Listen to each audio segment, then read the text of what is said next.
नमस्कार दोस्तों, आज फिर आपका स्वागत है क्राउन इमिग्रेशन के यूट्यूब चैनल पर। तो आज की वीडियो उन स्टूडेंट्स के लिए डेडिकेटेड है जो यूक्रेन से इफेक्टेड है, चाइना से इफेक्टेड है।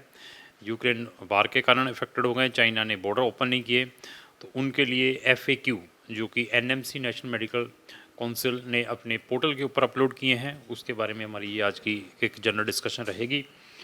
तो फिर इस वीडियो को स्टार्ट करने से पहले एक वर्ड मैं रिपीट करूँगा, वो उस वर्ड सुन लीजिए।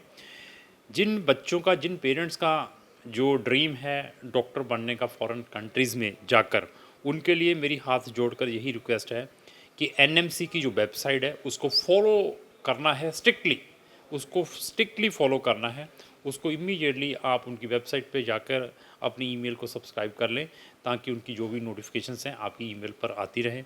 उसको आपने पीरियडिकली चेक करना है, क्योंकि जो भी ऑब्लिगेशंस हैं, जो भी न्यू रूल्स हैं, जो भी नोटिफिकेशंस हैं, जो भी लीगल नोटिस हैं, उस वेबसाइट के पोर्टल के ऊपर वो डालते रहते हैं, स्पेशली फॉर FMG जहाँ लोकल डॉक्टर्स के लिए। ठीक है जी। दूसरा, जिन्होंने फ़ॉरेन में जाना है डॉक्टर बनने के लिए, जो NMC का गजट 18 नवंबर को आया था, उसको स्ट्रिक्टली फॉलो करना है। बाइलिंगुअल में है, 2022 में आया था। इसका लिंक भी मैंने डिस्क्रिप्शन बॉक्स के अंदर लगा दिया है। NMC की वेबसाइट का भी लिंक मैंने अपने डिस्क्रिप्शन बॉक्स में लगा दिया है जी, FAQ का भी लगा दिया है। इवन NMC का जो गजट है 18 नवंबर 2022 वाला, उसको भी मैंने डिस्क्रिप्शन बॉक्स के अंदर लगा दिया है, तो वहाँ जाकर भी इसकी इन्फॉर्मेशन ले सकते हैं। क्राउन इमिग्रेशन के चैनल के ऊपर नंबर ऑफ़ वीडियोज़ हैं MBBS से रिलेटेड, और हर एक वीडियो के अंदर मैंने कोशिश की है कि मैं ट्रुथ बताऊँ। डिसीज़न आपका है, आपने फ़ॉरेन जाना है या नहीं जाना, बट हमने ऑलवेज़ आइदर वो MBBS से रिलेटेड है, आइदर अनदर कंट्री से रिलेटेड है, ऑलवेज़ मैं कोशिश करता हूँ कि मैं फैक्ट बताऊँ, जितना भी मेरे पास फैक्ट हो। क्रॉस चेक जरूर करते हैं, समटाइम्स को रॉन्ग स्टेटमेंट दे हो जाती है, लेकिन उसको मॉडिफाई किया जा सकता है। अगर मुझसे कोई रॉन्ग स्टेटमेंट दी जाती है तो पीपल फिर वहाँ पे कमेंट्स डाल देते हैं, तो फिर उनसे हम सॉरी भी मांग लेते हैं। समटाइम्स क्या होता है, रश होने के कारण जैसा मुझे इन्फॉर्मेशन आई मैंने पढ़ के दे दिया। तो लेकिन कोशिश हमारी 95% यही है कि we will tell the truth before sending to any student for any programme in foreign country, की ये वहाँ के बेनिफिट्स हैं और ये वहाँ के ड्रॉबैक्स हैं। तो इसके अंदर लिखा क्या है, किनको रिलीफ मिली है यूक्रेन से इफेक्टेड स्टूडेंट को, क्योंकि NMC को नंबर ऑफ़ कंप्लेंट्स डाली गई, वहाँ पर बच्चों ने जाके धरने दिए, सुप्रीम कोर्ट तक लिखा गया कि सर हमें रिलीफ दी जाए, लेकिन कहीं से भी कोई भी रिलीफ नहीं मिली है फॉरेन मेडिकल ग्रेजुएट्स को, चाहे वो अंडर गोइंग है, चाहे वो कर रहे हैं या जिन्होंने जाना है, क्योंकि they are looking quality of doctor, not a quantity of doctors. इसी कारण NMC का ये गजट आया है। तो अभी क्या है कि हमारे जैसे जो एजेंट्स हैं उनकी दुकानें बंद होने वाली हैं, हो ही चुकी हैं, क्योंकि इसके जो सब्सिक्वेंट जो इसके इम्पैक्ट है वो कब गिरने हैं, 4 साल 5 साल के बाद, जब आपने अपनी वो डिग्री कंप्लीट कर लेनी है। क्योंकि पेरेंट्स अभी भी हटे नहीं हैं, पढ़ नहीं रहे, ना ही उसको फॉलो कर रहे हैं। वो तो यही देख रहे हैं, मेरे नेबर वाला स्टूडेंट वहाँ पर चला गया, मेरे दोस्त भी यूक्रेन चले गए हैं, मेरे दोस्त भी रशिया चले गए हैं, Georgia, Armenia, Azerbaijan, Kyrgyzstan, Uzbekistan चले गए हैं, तो मैं भी अपने बच्चे को बस वहाँ की मेडिकल डिग्री करने के लिए भेज दूँ। ऐसा नहीं है, रिसर्च करनी पड़ेगी। अगर आपने अपनी लाखों रुपए की सेविंग करनी है और बच्चे का जो इम्पोर्टेंट टाइम आपने बचाना है, उसके लिए रिसर्च बहुत ज़रूरी है। क्योंकि मेरे जैसे बंदे ने तो पैसा कमाना है आपको मीठी मीठी गोलियां देकर। अगर आपकी रिसर्च ठीक नहीं है तो उसमें सबसे ज़्यादा सफ़र आप होंगे। मेरे जैसे कंसल्टेंट का कुछ नहीं जाना है, ये देख लीजिए। क्योंकि अभी भी बहुत सारे एजेंट्स बच्चे को फैक्ट बता ही नहीं रहे, लेकिन हमारी कोशिश यही है कि हम फैक्ट बताएंगे। करवाना ठीक है, नहीं तो हाइड में रख के आपके पैसे और टाइम वेस्ट नहीं करेंगे। एडमिशन लेना वेरी वेरी इजी, मैंने फिर बताया, नीचे हमारे चाय वाला है जो चाय बेचता है, उसके पास भी आप बच्चे देंगे ना रशिया भेजने के लिए MBBS, यूक्रेन भेजने के लिए MBBS, वो भी एडमिशन करवा देगा। ये कोई प्रोसेस है जी छोटी छोटी कंट्री में एडमिशन लेने का? वहाँ पे तो उनको तो पैसा चाहिए, वो आप खुश हो जाते हैं डॉक्टर बनना, सीट मिल गई। ओ भाई, आप at least standard of education check करें, स्टैंडर्ड ऑफ उस कंट्री का चेक करें क्या है क्या नहीं है, उसके बाद डिसीजन लें। उसके ड्रॉबैक्स क्या है, अगर वहाँ पे करने के बाद लाइसेंसिंग प्रोसीजर क्या है, अगर मुझे इंडिया का लाइसेंस लेना है तो फिर मुझे क्या प्रिकॉशंस लेने चाहिए, ऐसी चीज़ें चेक करें तो आप अपना डिसीज़न लें। नहीं लेंगे तो फिर आप ही सफल होंगे। तो हम इन FAQ के बारे में डिस्कस करेंगे। ये FAQ बहुत ही इंपॉर्टेंट है यूक्रेन और चाइनीज़ स्टूडेंट्स के लिए, बाकी स्टूडेंट्स भी इसको ज़रूर सुन ले। फ्रीक्वेंटली आस्क्ड क्वेश्चंस, तो पहला क्वेश्चन है, who is covered under the provisions of screening test regulation 2002। इस जो प्रोविज़न है स्क्रीनिंग टेस्ट रेगुलेशन 2002, कौन कौन इस प्रोविज़न के अंदर कवर्ड है? Those foreign medical students, those medical whose classes were started prior to publication of FMG regulation 2021। इस जो स्क्रीनिंग टेस्ट रेगुलेशन जो 2002 है, उसमें वही स्टूडेंट इफेक्टेड आते हैं जिन का जो एडमिशन है प्रायर 18 नवंबर से पहले का है, तो वो उनके लिए ये स्क्रीनिंग टेस्ट रेगुलेशंस एप्लीकेबल होती हैं। ठीक है जी। तो बाकियों के लिए फिर अगला, who are covered under the provision of foreign medical graduate licensing regulation 2021। अभी 2021 आगे, इसके बारे में बता देते हैं। अभी सुन लीजिए, such foreign medical student whose classes have been started after the publication of FMG regulation 2021, that is 18 नवंबर 2021। जो FMG गजट आया था 18 नवंबर 2021 में, वो वाले बच्चे इसके अंदर कवर्ड आते हैं। अभी बच्चों का क्वेश्चन इसी के ऊपर आता है कि सर मेरा एडमिशन 18 नवंबर से पहले का है, तो सर मेरा जो एक्सेप्टेंस लेटर है वो 18 नवंबर से पहले का है, तो जो NMC है वो एडमिशन चेक करेगी या हमारा डिपार्चर अराइवल चेक करेगी? फिर बता दिया उन्होंने आपका अटेंडेंस चेक करनी है, from which date you will start your physical classes. ये मेरी मैंने क्लियर कर दिया है। जिनके एडमिशन आए हुए थे कि मेरे तो 18 नवंबर के पहले के आए हुए, तो मैं तो ट्रांसफ़र भी ले सकता हूँ, मैं वो भी कर सकता हूँ, वो बच्चे सफर्ड होंगे आफ्टर 5 और 6 ईयर्स। वो अपने लाखों रुपए ख़राब मत करें अगर आप वो ट्रांसफ़र ले रहे हैं या व्हाट्सएवर आप कर रहे हैं। आप ये भी क्लियर कर दिया। अगला, to whom is NMC public notice number so and so applicable. एक कभी NMC ने पब्लिक नोटिस निकाला था जब सुप्रीम कोर्ट ने डायरेक्शंस दी थी NMC को कि इन बच्चों को कुछ ना कुछ रिलीफ दी जाए, तो उन्होंने इसके अंदर क्लियर कर दिया है कि कौन से स्टूडेंट इसके लिए एप्लीकेबल है। It is applicable to Indian student who were in the last year of their undergraduate medical course but had to leave their foreign medical institution due to COVID, Russia-Ukraine war, etc. and return to India and have subsequently completed their studies and granted certificate of completion of course degree by their respective institution on or before 30 जून 2022। उसमें उन्होंने clear कर दिया जो final year के student हैं 2022 वाले 2022 वाले final year के स्टूडेंट हैं, उनके लिए ही ये एप्लीकेबल है। उनको ही उन्होंने रिलीफ दी है कि वो स्टूडेंट इंडिया में आकर अपनी जो क्लिनिकल जो प्रैक्टिस है वो कर सकते हैं। तो बाकियों वाले स्टूडेंट्स के लिए नहीं है, 4th 3rd उनको कोई रिलीफ नहीं दी। वो कहते हैं हमें कोई लेना देना नहीं है, आप आगे ट्रांसफ़र लें, क्या करना वो आपके ऊपर डिपेंड है।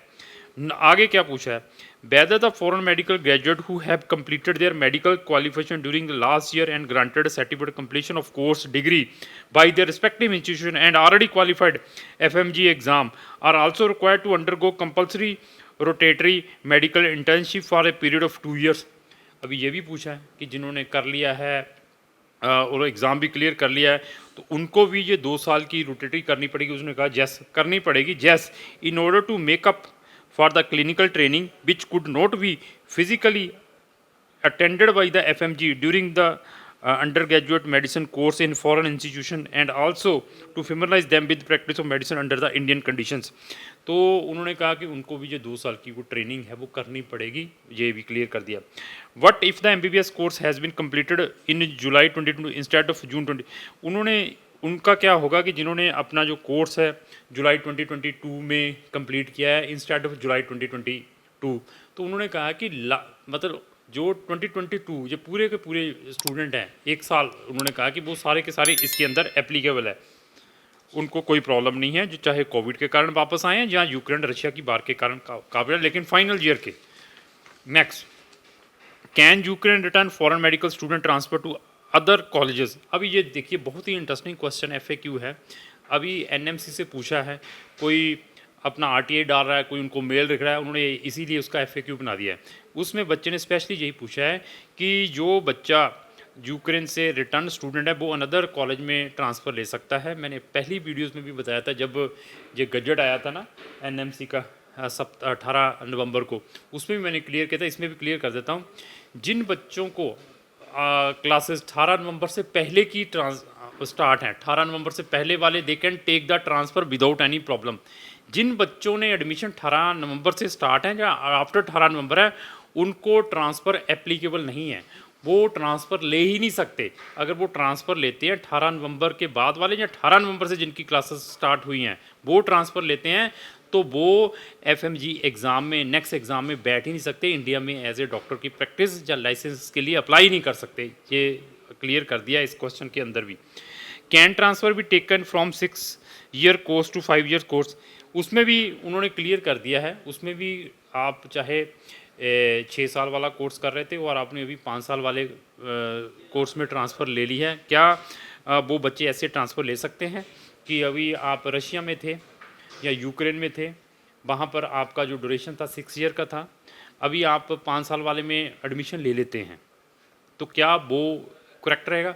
वो करेक्ट रहेगा, उसमें कोई प्रॉब्लम नहीं है। बट कंडीशन यही है, प्रायर 18 नवंबर आपकी जो स्टडी है प्रायर 18 नवंबर से पहले की होनी चाहिए। अगर आपने 18 नवंबर को या 18 नवंबर के बाद में स्टार्ट की है तो वो एप्लीकेबल नहीं है। ठीक है जी। Is there any NOC from National medical Commission required for taking transfer from one foreign medical institution to another foreign medical institution? बहुत ही इंटरेस्टिंग क्वेश्चन पूछा है और उन्होंने क्लियर किया है कि क्या हमें कोई एनओसी भी चाहिए, किन से? एनएमसी से। कोई भी हमने ट्रांसफ़र लेनी है यूक्रेन से या चाइना से या व्हाट्सएवर कंट्री से अनदर कंट्री में, उन्होंने आगे उसका आंसर क्या दिया है, कहते उसकी आपको कोई रिक्वायरमेंट नहीं है, क्योंकि हमारे प्रोविज़न में ये चीज़ आती नहीं है, हमसे कोई एनओसी की रिक्वायरमेंट नहीं है। आपने सिर्फ हमारे गजट को फॉलो करना है, जो गजट हमने निकाले हुए हैं ये दो। What should the institution ensure before taking the transfer or new admission in any foreign medical institution? What should the student ensure? उन्होंने इंश्योर में यही कहा है कि आपने जब भी कोई ट्रांसफ़र लेनी है, जो हमारा गजट आया हुआ है 18 नवंबर वाला, उसको फॉलो करना है, उसको स्ट्रिक्टली फॉलो करना है। जहाँ जो उनका ये स्क्रीनिंग टेस्ट वाला है उसको फॉलो करना है, जो स्क्रीनिंग टेस्ट रेगुलेशन 2002 है, ये दोनों को फॉलो करना है बिफोर टेकिंग द ट्रांसफ़र। ये उसके अंदर उन्होंने बिल्कुल क्लियर किया है। फिर भी prior to taking a new admission in any foreign institution, medical students are advised to ensure the following provision of FMG regulation 2021 in order to avoid any hardship to face after returning to India। और ये भी clear कर दिया, फिर उन्होंने इसको फिर clarify कर दिया कि अगर आपने किसी भी यूनिवर्सिटी में एडमिशन लेना है नया, तो ये चीज़ों को रखना है। Minimum duration of under graduate course is 15 4 month, मतलब 4.5 से कम नहीं होना चाहिए। Internship for minimum duration of 12 month in the same foreign medical institution is provided. उसी फॉरेन मेडिकल इंस्टीट्यूशन के अंदर जहाँ से आप एमबीबीएस कर रहे हैं, उसी कंट्री के अंदर आपकी इंटर्नशिप होनी चाहिए। उसके बाद आपकी सारी की सारी जो स्टडी है वो इंग्लिश में होनी चाहिए। मैंडेटरी सब्जेक्ट इज स्पेसिफाइड, और मैंडेटरी सब्जेक्ट भी आपके वही होने चाहिए जो कि शेड्यूल 1 के एफएमजी रेगुलेशन के अंदर लिखे हुए हैं। अभी ये देख लिए कितना स्ट्रिक्ट है।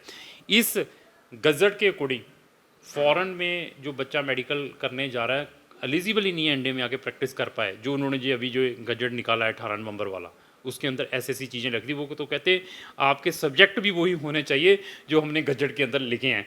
अभी वो आपके ट्रांसक्रिप्ट भी चेक करेंगे, क्या आपने वो सब्जेक्ट पढ़े हैं। जिन्होंने नहीं पढ़े होंगे तो फिर आप एलिजिबल नहीं है इंडिया में प्रैक्टिस करने के लिए। तभी मैं कह रहा हूँ कि जिस कंट्री में आपने एमबीबीएस करनी है उसका लाइसेंस आपके पास होना बहुत ज़रूरी है। नेक्स्ट चीज़ क्या है, respective professional regulatory body which is competent to grant a license to practice medicine in their respective country in which the medical degree is awarded। respective proficiency regulatory body, और licence का भी provision लिखा है कि वो भी आपने उस कंट्री से लेना है जहाँ पर आप अपनी एमबीबीएस कर रहे हैं। Is the mobility programme offered by Ukraine approved by NMC? अभी ये भी पूछा है, कुछ कंट्रीज़ ने मोबाइलिटी प्रोग्राम स्टार्ट किया है, जैसे हंगरी ने स्टार्ट किया है कि वो अप्रूव्ड है एनएमसी के according.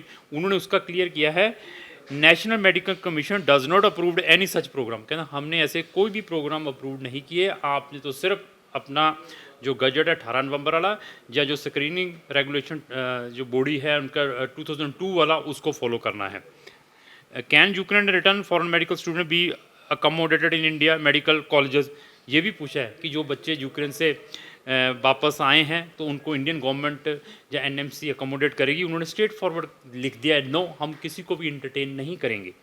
List of foreign medical institution university which are approved by the national medical commission, कहता हमें वो लिस्ट बच्चे पूछते हैं प्रोवाइड की जाए जो कि फॉरेन की मेडिकल इंस्टीट्यूशन अप्रूव्ड हैं, ताकि हम उनमें एडमिशन ले पाएँ, ऐसा क्वेश्चन था। उन्होंने क्या कहा, national medical commission does not approved और रिकॉग्नाइज फॉरेन मेडिकल इंस्टीट्यूशन और university for award of any medical qualification. कहते हम किसी को भी कोई ऐसी अप्रूवल नहीं है हमारे पास कि वहाँ की जो स्टडी इंडिया के अंदर रिकॉग्नाइज है। आपको तो सिर्फ गजट को फॉलो करना है जो गजट के अंदर लिखा है।